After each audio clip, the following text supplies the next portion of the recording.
And then in 2016, I discovered this thing called emotional intelligence that was a term that business was researching and finding value in. And I was like, wow, there are a lot of people at the top of industries who will never go to therapy.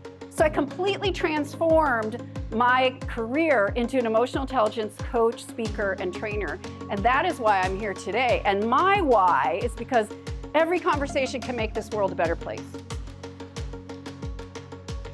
My favorite part was when you talked about the string connections. Like, you have to make the little connections along the way so that when you do have the disagreements, that it's okay to disagree because you still have that foundation laid. Tell me more is a skill that will show that you are interested, that will give them space. Do you guys know how hungry people are to be heard? For someone to be curious about what's going on in them?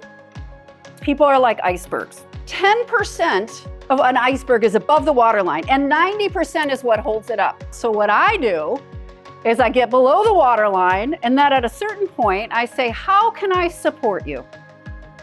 What would be the best thing I could do that would support you right now? Would you like me to hear you, help you, or just hug you? She opened my perspective to be able to see it as like, oh no, it can be such a different thing than what I immediately thought of, and that I need to not shut it down and to hear what they have to say and validate them, and it could totally go in a different direction than what I previously thought. If you tell your brain there are good emotions and bad emotions, your brain's not going to go anywhere near the information.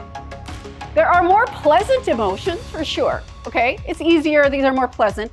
And then there are unpleasant emotions. That is true, I cannot change that.